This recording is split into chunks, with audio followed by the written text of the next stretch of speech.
Nah, dan kebetulan istri gue yang sekarang adalah kita beda 19 tahun aja. Hi, welcome to my podcast, Listen to Kimi FM. Well, I'm Kimi Fitri Medisti and I'm gonna be your friendly mom. We'll talk about single fighter yang sukses di bidangnya. Seperti yang sudah di-sounding sebelumnya bahwa di Desember ini podcast Listen to Kimi FM Special Edition The Last Season 1, maka yang hadir di episode 22 adalah salah satu radio personality ex-single dad yang sekarang menjadi family man, yaitu Tony Tamrin alias Tom Tam. Hai. Halo, apa kabar? Jadi gimana setelah lama nggak ketemu, kabarnya seorang Tony Tamrin atau ya hits dengan nama Tom Tam gitu ya, di era pandemi kayak gini, apa kabar?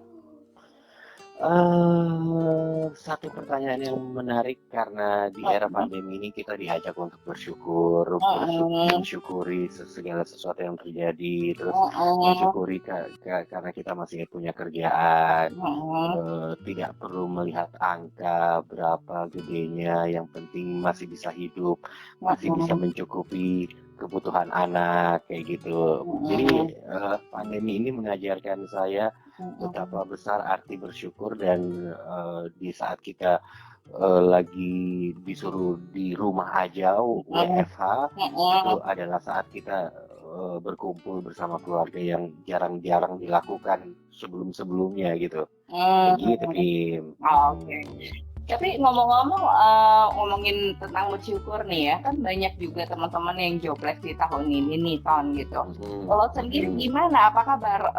Apakah sekarang bersyukur yang dimaksud oleh Tom Tam adalah masih bekerja di bidang yang sama atau di bidang baru atau gimana?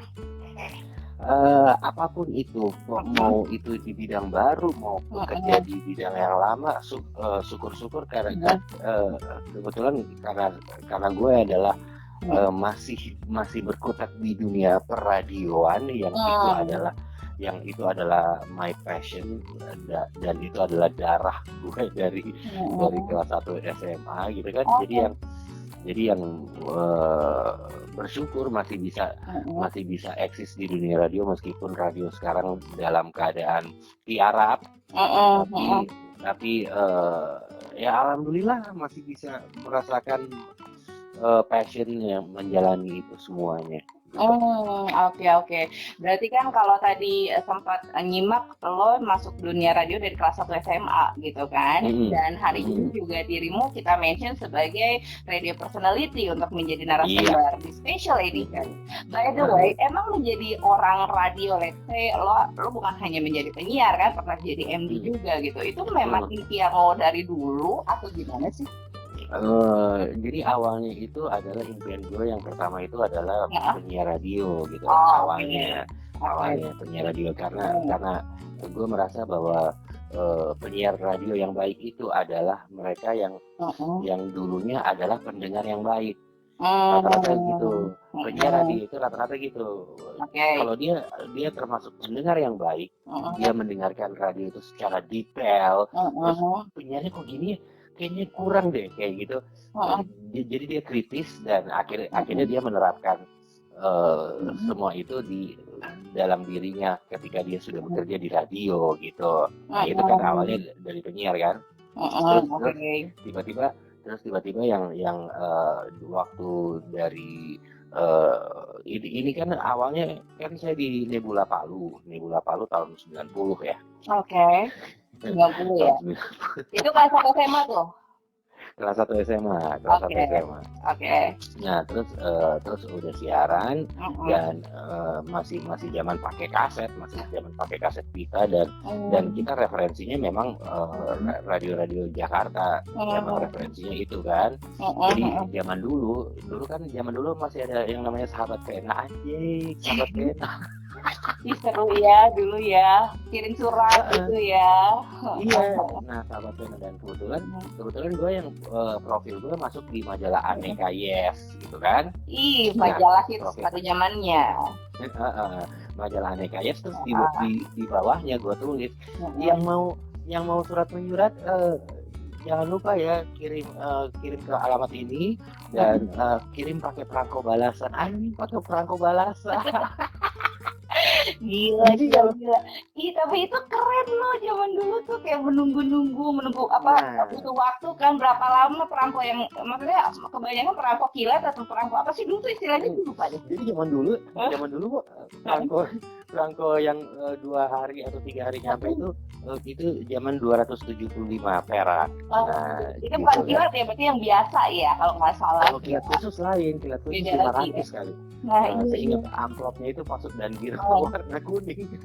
Iya, ketahuan tua aja gue. Oke, jadi dari sahabat pena itu gimana? Nah, dari sahabat pena muncullah setiap hari gue menerima 5-6 surat gitu kan. Rata-rata orang radio semua. Ada yang dari Bogor, ada yang dari Geronimo Jogja. Jadi ini juga menarik nih. Jadi yang namanya Rino ya, namanya Rino, terus kita ngomongin tentang per-DJ-an karena gue udah interest sama dunia DJ kelas 1 SMA kan. Terus kita ngomongin DJ, terus kita ngomongin ada kaset baru yang masuk ini, lagu diskonya bagus-bagus ini, judulnya ini. Oh iya, di Jogja lagi ngetop ini gitu ya. Akhirnya satu saat udah menghilang, kita udah nggak sahabat pena lagi. Nah terus gue ada di Surabaya terus gue nge-DJ di Jogja, di Hugos Jogja kan. Ini 20 tahun kemudian. 20 tahun kemudian terus ada DJ namanya Rino dan gue nggak tahu kalau dia itu yang sahabat pena gue gitu kan. Ini DJ kondang Rino, dia musik director Geronimo and the Fly and the Flu gitu kan. Terus kita lesehan gitu makan di Jogja. Terus Rino langsung gue flashback, gue lagi makan gudeg sama dia. Terus bro, lu pernah nggak surat-suratan zaman dulu ngomongin tentang musik techno segala macam. Oh itu lu ya, anjing gitu. Jadi 20 tahun kemudian baru ketemu. Gila, itu benar-benar kayak kalau ibaratnya jodoh tuh baru ketemu jodohnya setelah 20 tahun ya. Dan dia adalah DJ genre techno yang ngetop di Jogja, salah satu yang ngetop di Jogja, dan akhirnya ya udah begitu. Nah itu Radio Nebula tuh. Radio Nebula Palu ya. Nah, terus jadi kenapa gue bisa masuk ke radio itu? Karena mereka punya acara kayak kritik dan saran, baca surat gitu, kritik dan saran. Ya yang mau kritik kita silakan. Nah, gue tiap minggu ngebom dengan kritikan ini kayak seolah-olah gue udah pintar siaran gitu. Ini kalau penyiar si A ngomong bahasa Inggrisnya sih goblok banget sih gini. Bikin dong acara gini. Jadi tiap minggu gue kirim karena gue cuma seneng aja gitu surat gue dibaca di radio kan. Seneng banget gitu kan. Terus, karena mereka enak kali ya. Ini orang siapa sih? Oh ya udah panggil siaran. Panggil siaran. Dan kebetulan waktu itu program direkturnya itu namanya Budi Aceh. Budi Aceh itu kakaknya Abdi Sleng kan. Iya, Mas Budi Aceh ya. Nah itu kita kan orang-orang Palu semua tuh. Orang-orang Palu yang berhijrah invasi ke Jakarta kan.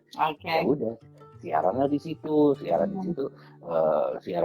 dan itu masih kelas 1 SMA dan can you imagine gitu yang bawa dalam tas isinya kalau orang buku tapi ini gue kaset, terus kertas request, terus yang teman-teman bilang nanti requestku diputar ya, dibacain ya jam ini, seru. Jadi saya menjadi idola.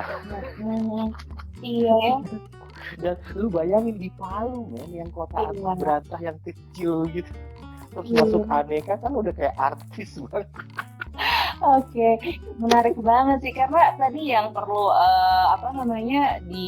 dibahas atau agak sedikit dibandingkan zaman lo dulu kan ya, siaran atau menjadi penyiar itu masih manual ya, kaset dimasukin dulu, terus kita lihat zaman sekarang semua serba digital, dari mulai mixer lah, bahkan nge-mix lagu dan lain-lain.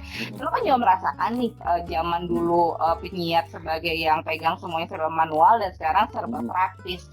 Menurut lo gimana? Maksudnya kalau lo boleh milih gitu ya, lebih enak yang mana sih?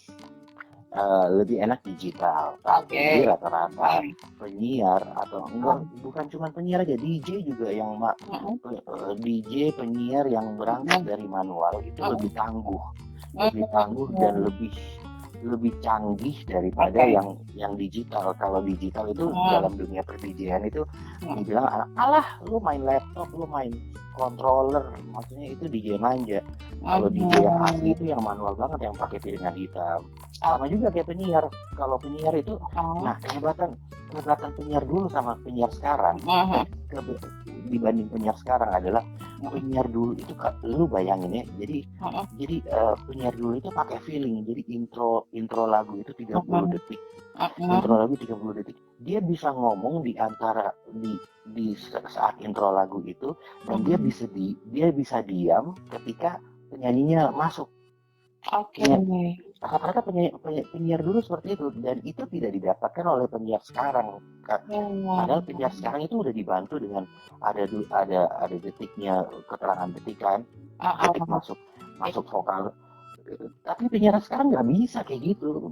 Kalau penyiar lama yang model-model kayak Sla, Angga gitu, yang dari Prambors, terus yang penyiar lama itu kita yang berlomba-lomba ngomong di atas intro gitu. Misalnya 15 detik ya, intronya 15 detik, gue baca adlibs, gue bisa karena gue bisa baca itu, yang penting 5W1H-nya masuk gitu. Kayak gitu. Keren banget sih, karena memang skill ya, balik lagi ya Tonnya kayak gitu kan, karena dan passion juga biasanya kan. Kayak tadi kan kamu bilang dari awal memang udah passion di dunia radio, awalnya jadi pendengar, akhirnya kamu masuk nyebur pula di dunia radio ini sampai sekarang eksis gitu kan. Tadi sempat terlintas lo bahas tentang DJ. Memang ya buat listeners atau teman-teman info juga, kalau Tontan juga selain jadi orang radio menjadi DJ juga nih, DJ Tontan gitu.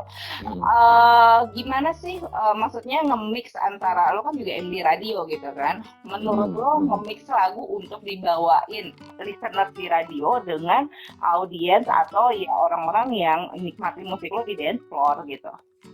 Nah, karena udah punya basic DJ, jadi itu ngalir aja. Maksudnya kita udah bisa tahu dari lagu A ke lagu B itu cocoknya ambil intro yang dipotong, diambil intro detik ke 12 misalnya, dipotong sini, atau pakai ID dipotong. Itu udah berjalan dengan udah naluri akhirnya kayak gitu lah. Karena DJ itu, jadi kita udah tahu jangan bikin ngedrop, jadi naik turunnya itu ya. Karena ada basic DJ juga gitu. Kamu sekolah DJ atau memang otodidak aja? Sekolah DJ di Bandung DJ School. DJ School itu tahun 93, dan itu pengajarnya namanya Ijul Duyanti. Dia adalah penyiar DJ cewek senior Bandung yang semua orang juga tahu, senior banget. Kayak gitu. Oke. Kan misalkan sekarang ada pendengar yang dia pengen mulai jadi penyiar atau orang radio gitu kan, atau juga ada yang pengen jadi DJ. Nah kalau tadi kan kamu bilang dari mulai SMA, which is itu masih ABG atau remaja ya, sekitar atau SMA tuh berapa tahun tuh, 15-16 tahun lah ya katakan begitu.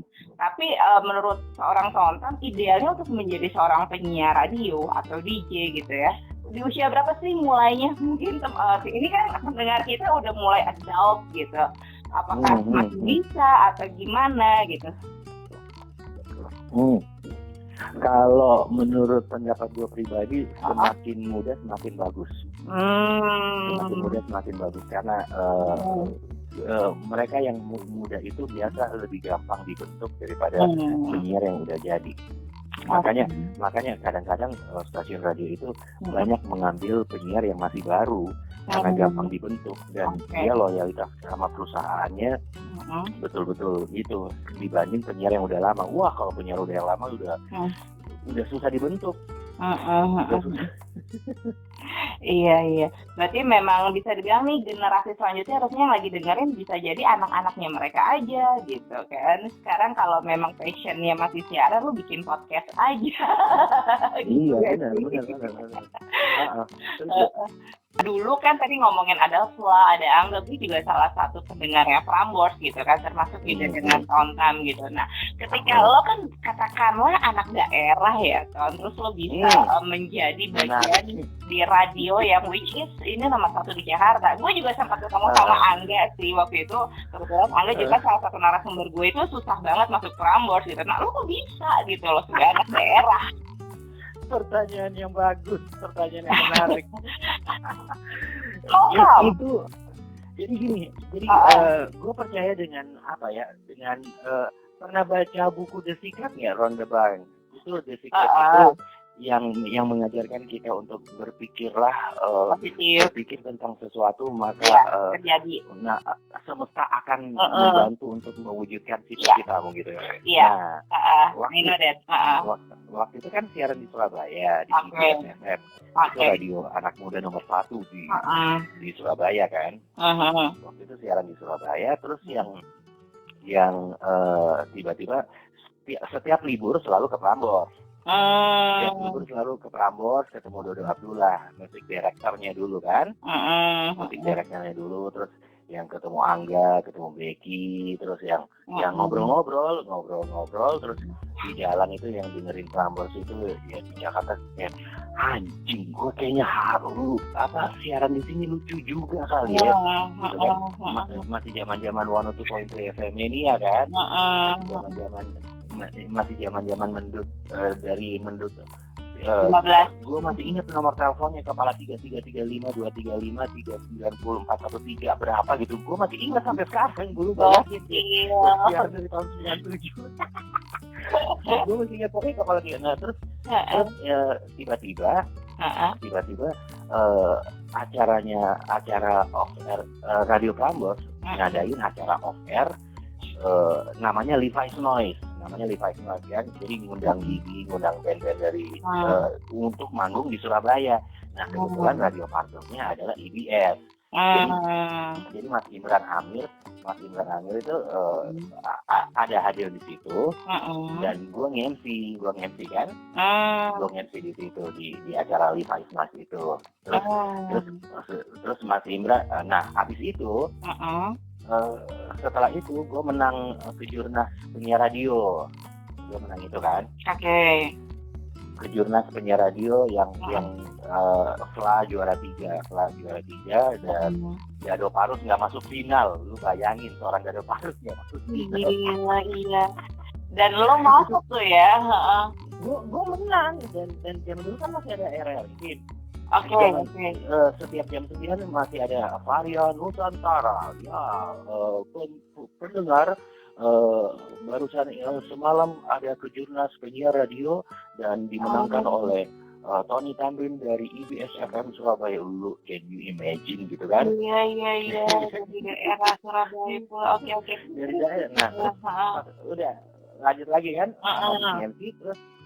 Terus Mas Imran ngomong sama si Dodo Abdullah itu, Dok, siapa temen lo yang di Surabaya tuh? Siapa temen lo yang di Surabaya? Oh, si Tony. Kenapa Mas? Mau nggak siaran di Prambors? Lu bayangin. Itu langsung Mas Imran yang bilang. Mas Imran yang bilang, mau nggak dia? Coba lo itu, mau nggak dia siaran di Prambors? Nah, dulu kan belum ada handphone dan segala macam. Nah, terus si Dodo, dia kan selalu karena gue di IBS yang waktu di saat itu gue di IBS jadi musik director juga kan, jadi gue selalu update informasi Prambors Top 40 ke Dodo kan. Lagu lu Prambors Top 40 ini dong buat perbandingan gitu. Nah si Dodo kan selalu nge-fax tuh di bawah lembaran fax chart Prambors Top 40 dibilang ditulis lu mau nggak masuk Prambors? Buruan sih masukin lamaran, telepon gue gitu kan. Anjing di fax kan, di fax. Dan fax itu yang terima bos gue. Serius lu? Wah, kalau gue gimana tuh? Bos gue kali ini ada panggilan. Gue baca, aduh gimana Tony? Akhirnya gue mau dong, maksudnya gila aja Prambors Rasio. Siapa yang nggak mau?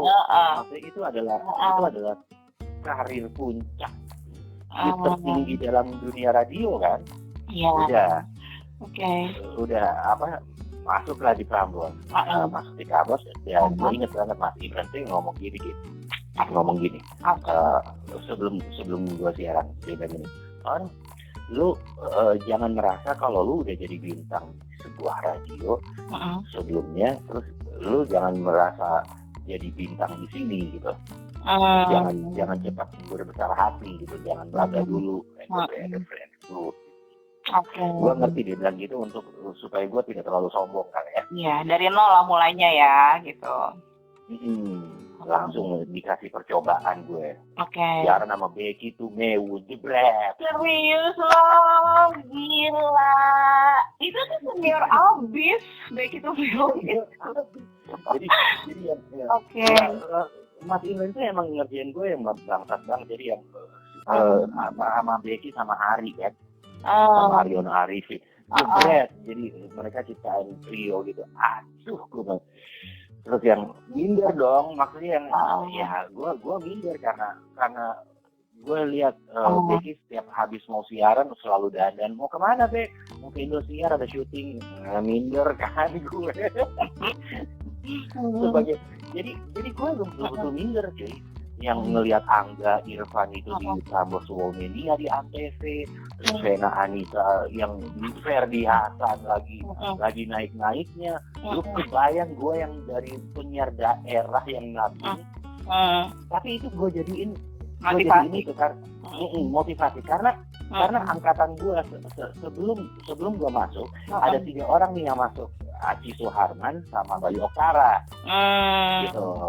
Aci Suharman sama Bayu Oktara sama Rigel udah di Pro 2 FM kalau nggak salah di Jakarta. Nah terus akhirnya gue kan bingung kan, ditempatin di pagi terlalu berisik, diajak siaran sama Angga terlalu berisik karena nggak mau kalah kan. Akhirnya gue ditempatin di jam 12.02 siaran siang. Nah kebetulan gue satu-satunya anak Prambors yang saat itu yang langganan majalah itu sampai 5. Dan gue orangnya tukang baca Kim. Gue tukang baca majalah itu, gue beli majalah Gadis sampai majalah Tempo, Forum Keadilan gue beli. Dan misalnya majalah Tempo, misalnya majalah Tempo dan itu tidak cocok untuk anak muda, tapi gue nggak mau paksain untuk masukin berita yang kayak politik, tapi gue ambil kayak misalnya cerita informasi tentang sniper.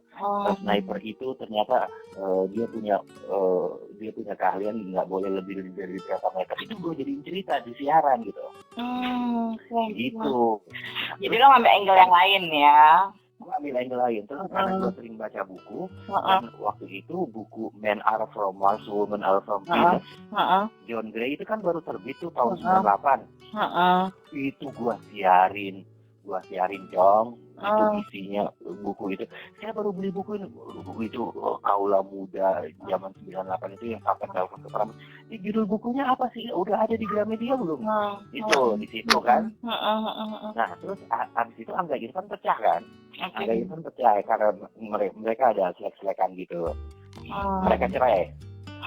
langsung PD gue dulu namanya Mia Fauzia, si Mia bilang gitu ya, lu hari Senin siaran sore ya? Sama siapa? Sendiri.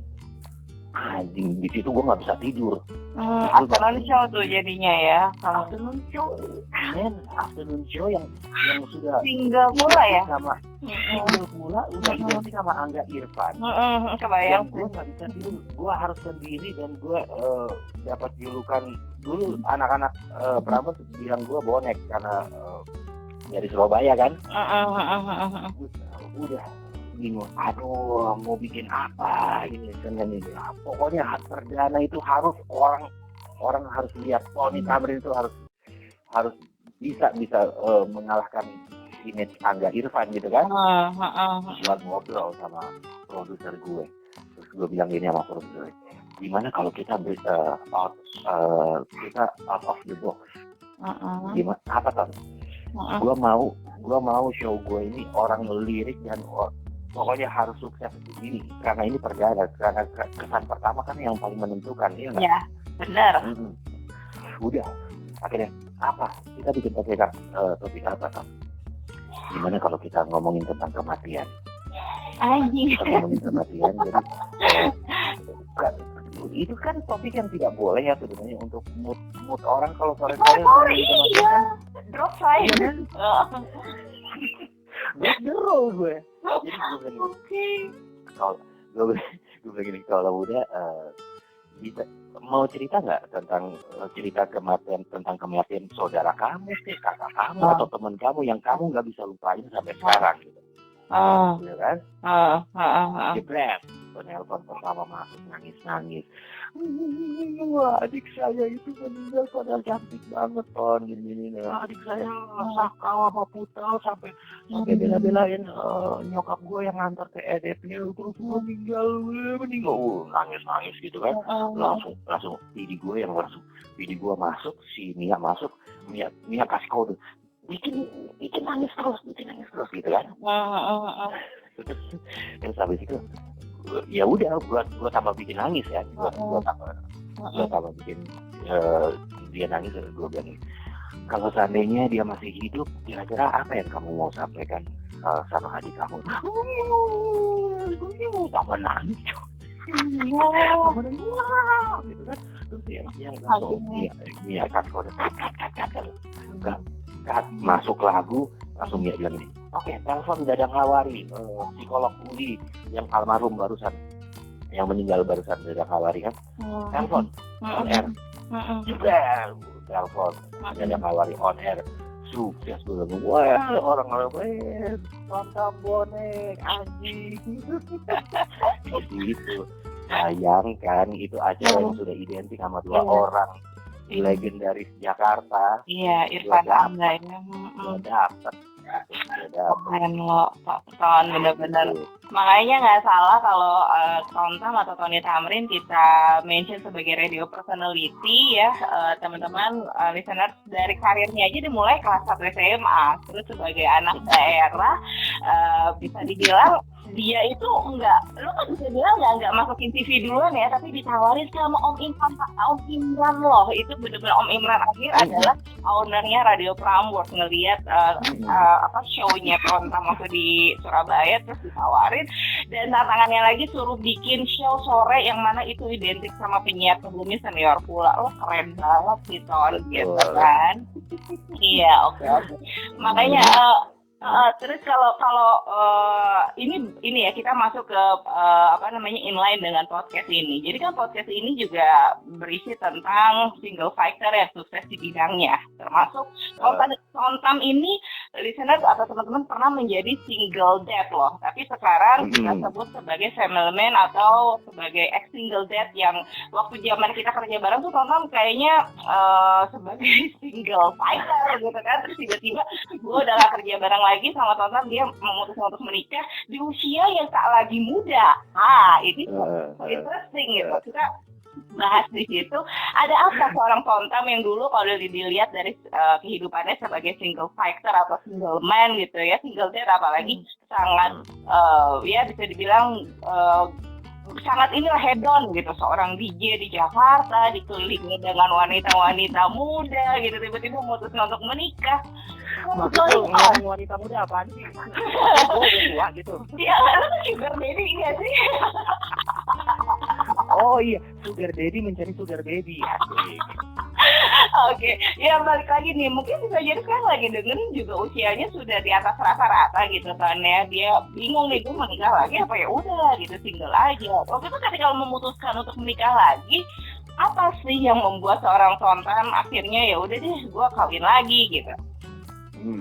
Dan yang memutuskan untuk kawin lagi adalah gue harus cuci busi. Apa? Cuci busi. Ibaratnya kalau di motor busi harus dicuci kan biar nggak kotor ya. Benar. Oke. Nah dan kebetulan istri gue yang sekarang adalah kita beda 19 tahun aja. Nah, makanya tadi gue bilang kan sugar daddy gitu.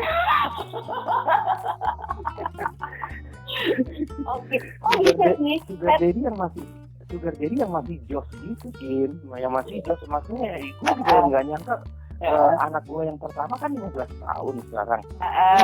Anak gue yang kedua ini yang baru 1 tahun 4 bulan.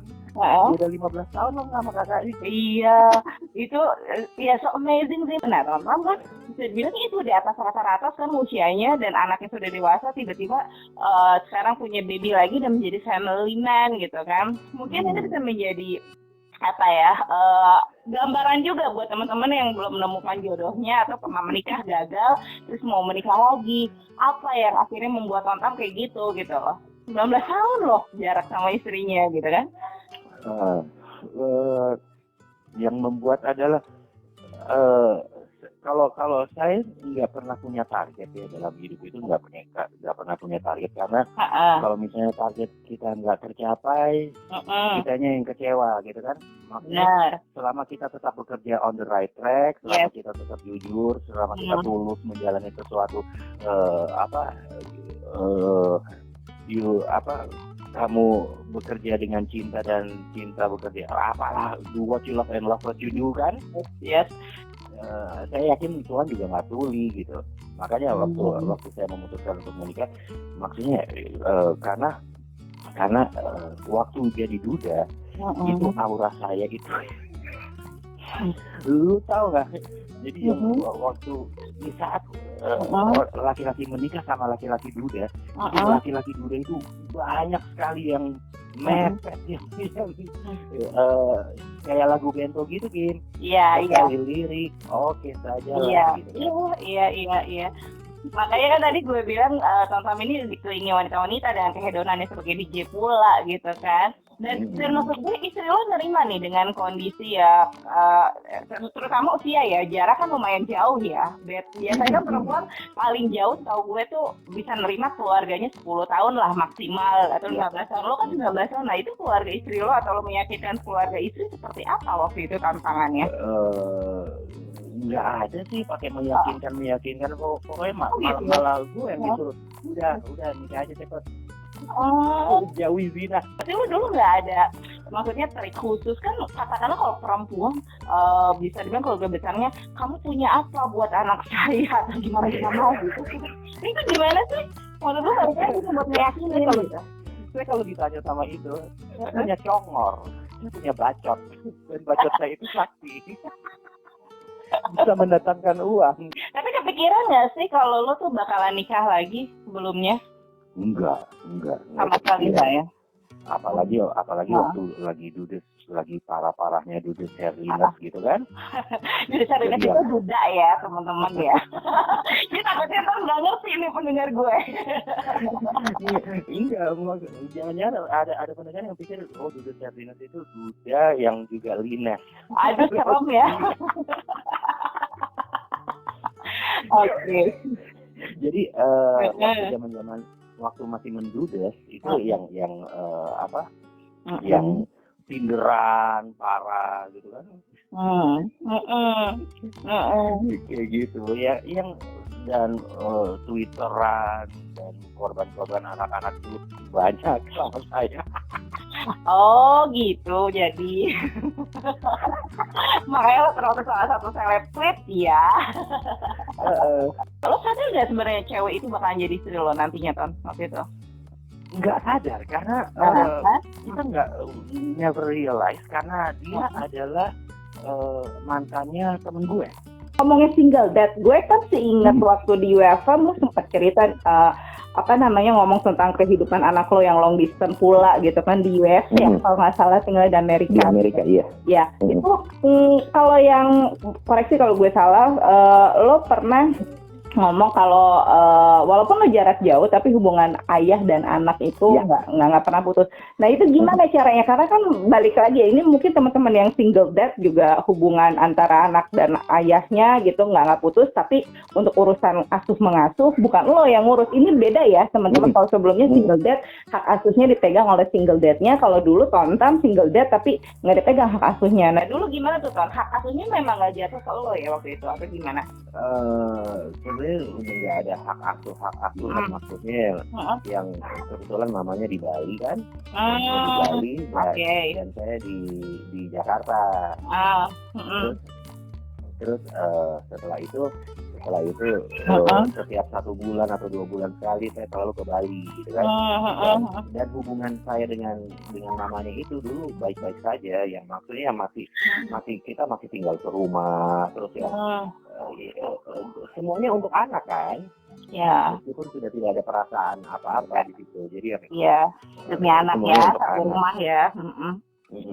Nah, kebetulan si emaknya udah menikah lagi dan saya tidak nyaman menitipkan anak saya ke bapak tirinya, stepfather, karena pertimbangan tertentu. Maksudnya saya tidak nyaman.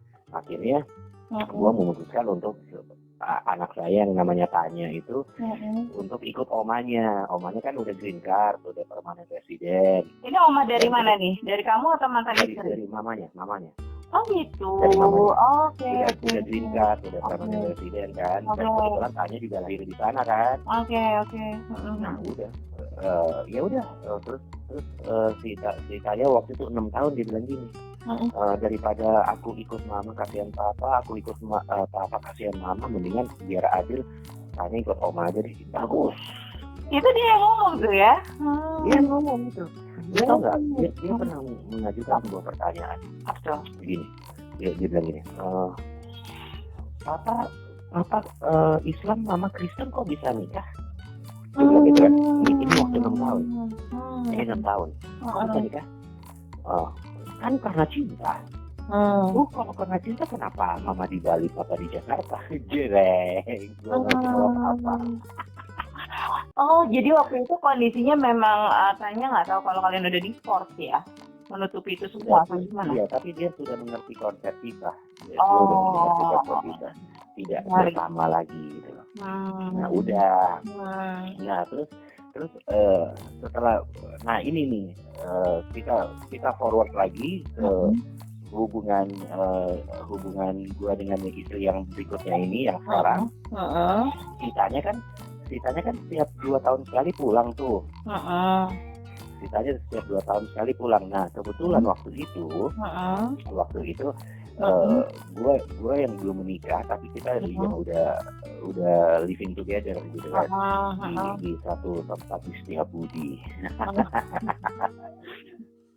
Terus habis itu si Tanya datang, dia datang terus ayo Tanya tidur sama papa ya nanti. Ini gue yang dulu masih status pacar gue harus tidur di rumah kakaknya kan nggak enak kan, masa baru kenalan belum kawin udah langsung gitu, biar dia nggak kaget kan. Biar dia nggak kaget terus di waktu kita lagi pillow talk kita ngomong gue ngomong gini, Tanya, can I be honest with you? Oh sure. Actually I'm living together with auntie. I knew that. Dari mana? Your Instagram. Oh my god, dia sombong ya. Gue buka kan Instagram gue buka mana kayak gitu, nggak pernah gue upload foto yang kumpul kebo gitu kan. Gue buka terus gue lihat ada gambar, gue upload foto kamar, caption itu our room still on progress. Nah, dari udah. situ ya. Dari sini nah. Dari sini nah, iya. Dari situ.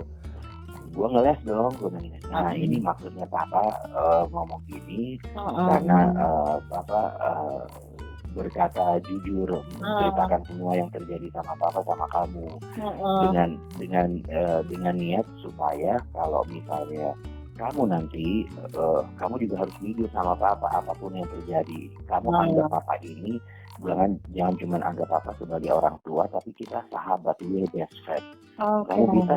Kamu bisa pegang kata-kata itu, jadi kamu kecewa, kamu curhat, kamu sakit, kamu apa, harus ngomong sama papa. Ini buktinya papa ngomong semuanya ke kamu kan. Oke. Bisa kamu itu promise. Oke, promise.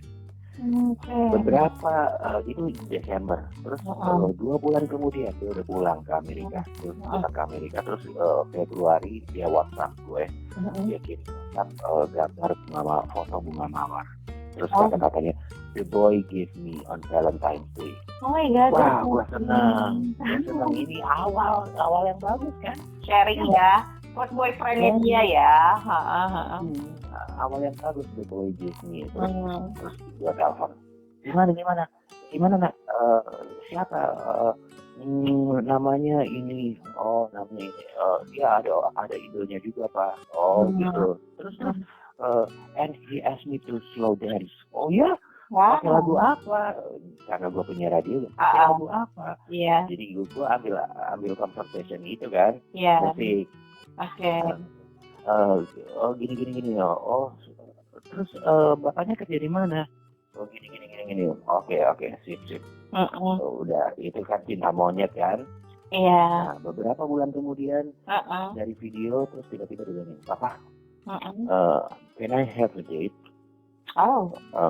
Terus gue langsung, Deg-degan nggak sih rasanya gini? Ini kita pengen tahu juga kan, secara kamu long distance ya, anak perempuan pula tinggal di Amerika yang notabene ya bisa bilang negara bebas lah tanda kutip gitu kan. How do you feel punya anak gadis, katakan apalagi have a date with first boyfriend ya gitu kan? Agak panik juga, cuman gue percaya karena opa-omanya itu adalah opa-oma yang baik. Jadi gue mempercayakan mereka, dan gue percaya dia tidak terlanjur masuk ke yang itu karena dia tahu. Nah udah kan? Nah, karena gitu, terus habis itu, oke, dia di mana cowok itu? Di DC. Kalau dalam hati gue, kamu di New Hampshire, dia di Washington, jauh lah. Oke, apa? Iya, kita cuma video callan aja. Iya, nggak apa-apa, nah, go ahead. Tapi papa nggak percaya yang namanya LDR. Kenapa? Pokoknya papa nggak percaya aja, karena papa berkali-kali LDR itu pasti bubar. Kita kan ada video call dia ngotot gitu kan. Terus beberapa hari kemudian, gimana hubungan kalian? Udah putus. Gue nggak mau bilang I told you, gue nggak mau bilang gitu kan. Iya. Sebagai ayah kan nanti dia malah down kan. Iya, merasa bukannya jadi tempat yang mengayomi dia di saat drop atau sedih gitu kan. Akhirnya lo merangkul dengan kalimat apa tuh? Loh kenapa emang dia gini ya udah, terus beberapa lama kemudian udah tanya blog. Apa yang maksudnya lo punya cara tersendiri atau yang bisa membuat lo sekarang akhirnya menjadi family man dan bisa terbentuk seperti itu tuh mulainya dari keadaan sebenarnya. Dari keadaan yang memaksakan gue untuk itu gitu. Soalnya lu bisa bayangin anak ini, anak gue yang sekarang ini kakaknya itu 15 tahun dan anak gue sekarang 1 tahun, maksudnya can you imagine gitu. Gue udah lupa cara-cara mengasuh anak, gue bikin susu, gue bikin itu udah lupa. Gue harus merewind lagi kan 15 tahun. Benar. Lo agak kaget nggak sih maksudnya dengan kehidupan lo yang biasa lo depan ya depan mixer atau depan apa namanya apa sih kalau buat DJ itu portable apa sebutannya? Rentable. Ya rentable seperti itu. Sekarang harus ngadepin popok lah, susu lah. Iya, karena ya keadaan seperti yang membuat gue seperti itu, dan gue enjoy karena gue yang sama anak yang kedua ini kebetulan laki-laki, gitu kan? Kebetulan laki-laki, dan gue melihat sosok diri gue dalam bentuk kecil dalam dirinya, dan kadang-kadang gue yang suka melebar gitu kan, yang berkaca-kaca kalau dia lihat dia tidur, yang dalam pikiran gue adalah semoga gue bisa menyelesaikan pendidikan lu, terus yang semoga ya dengan pokoknya gimana sih kecemasan seorang ayah gimana sih? Paham. Lah. Jadi gitu. Intinya pertama lo nggak denial dengan keadaan ya, lo adalah seorang ayah atau seorang papa lagi saat ini gitu kan, setelah sekian lama. Berarti berapa lama itu lo menduda? Pertanyaan bangsat. Lo kita harus kasih tahu juga dong buat yang dengerin, kok bisa gitu kan? 2009 terus 2009 terus gue menikah lagi 2017 menurut Niana. Lumayan, pantesan lo harus dicuci ya businya. ganti oli, di semuanya diperbaiki gitu kan. Benar-benar. Wah, so interesting. Jadi kemungkinan jodoh kedua atau hidup yang baru itu udah pasti ada ya, Ton. Berarti ini kan support system nih. Gue berharap banget yang dengerin menjadi terinspirasi dari seorang Tony Tamrin bahwa ya ketika lo gagal dari yang pertama, lo bisa dapet yang kedua gitu kan. Sekarang gue pengen dong seorang Tom memberikan, ini menurut pengalaman kamu aja gitu, semacam advice atau input buat yang lagi dengerin, khususnya yang perempuan nih pengen dapetin mungkin pasangan. Kan banyak juga nih sekarang yang berpasangan tapi kurang perhatian sama anaknya gitu ya, kurang family man lah. Pun juga dengan lelaki yang sekarang didengerin pendengar kita yang cowok bisa menjadi family man the next on up gitu ya, dengan caranya masing-masing sih pastinya, tapi mungkin aja dengan pengalaman yang pernah lo rasakan atau lo jalanin bisa di-sharing dan menjadi inspiring untuk mereka supaya bisa bonding ke anak gitu. Ya, benar. Salah satu yang paling gue benci dari seorang laki-laki itu kalau dia lepas dari tanggung jawab. Bisanya bikin tapi nggak bisa langsung lepas dari tanggung jawab. Itu gue benci banget, maksudnya ya gitu. Even lo laki-laki ya? Ya? Iya, even lo laki-laki gitu. Lo bisa gitu. Okay. Meskipun sekarang saat ini gue yang untuk memberikan uang ke anak gue yang di Amerika itu saat ini tersendat karena dolar, dan gue sudah tidak seperti dulu lagi gitu kan. Kondisi keuangan gue ya udah nggak seperti dulu lagi, dan itu gue selalu jujur sama anak gue. Gue selalu jujur sama anak gue, sama sisanya gue bilang lu tau nggak, merupakan satu kayak ada beban dari gue kalau misalnya sisanya itu selalu ngirim raportnya itu yang nilainya itu nggak ada C, nggak ada B, A semuanya. Oh ya? Berkali-kali dia ngirim raport itu, Pak ini A plus A minus A plus A minus, dan itu gue beban. Maksudnya antara bangga terus bebannya adalah gue udah lama gue nggak pernah ngasih duit, dan itu sakit loh. Maksudnya yang merasa bersalah, anak gue udah pintar gitu. Terus yang akhirnya gue jujur tuh, waduh sayang, maaf ya papa yang masih belum bisa ngirim uang, apalagi si Ael baru lahir gini. Apa kok pak gini.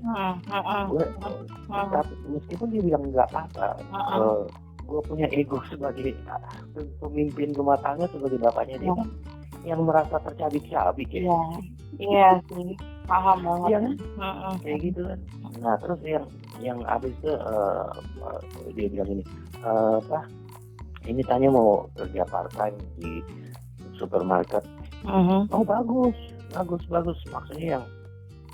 Maksudnya yang lu di usia 15 udah kerja part time di rumah sakit, di supermarket kan ya. Maksudnya mengelola dia untuk jadi mandiri kan. Iya benar. Dan ada satu kalimat ceritanya waktu dia datang, waktu dia ke Jakarta, kamu mau jadi apa? I wanna be a dentist. Iya? Kenapa kamu jadi dentist? Suka aja nolong orang dan kebetulan kayaknya kalau dokter gigi nggak terlalu ribet-ribet banget gitu kan. Oh nanti kalau kamu udah sukses jadi dokter gigi, jangan lupa kirim tiket buat papa ya, biar papa kesana, begitu kan. Dia bilang gitu. And you know dia jawab apa? Apa tuh? Dia bilang gini, not just a ticket pak, I buy you home. Oh ya, oh my god. Gue juga suka. Iya. Lo nangis nggak? Terharu gitu? Itu jadi yang bahagianya hati yang terdalam. Iya, dan itu sebenarnya jawaban yang nggak pernah lo akan sangka ya, anak lo seperti itu gitu, punya kepikiran kalau gue udah sukses gue akan nyenengin bapak gue, gampangnya gitu kan. Kalau gitu terakhir deh, Ton, sebelum kita closing gitu ya, kalau misalkan sekarang ada yang lagi dengerin, terakhir aja singkat nggak apa-apa, yang lagi dengerin dia benar-benar pengen lebih dapetin kesempatan untuk tidak gagal lagi yang kedua kali, mungkin menurut Tom gimana? Kalau nggak mau gagal lagi untuk yang kedua kalinya, menurut gue adalah belajar dari kesalahan masa lalu. Belajar dari kesalahan masa lalu apa yang kurang dan itu tidak dilakukan sama hubungan yang sekarang gitu. Terima kasih buat kamu yang sudah nyimak Listen to Kimia Fam with Tony Tamrin. Meski ini episode penutup, jangan khawatir, kami masih hadir satu episode lagi spesial di Hari Ibu tanggal 22 Desember. So, stay tuned, listen to Kimia Fam. Bye!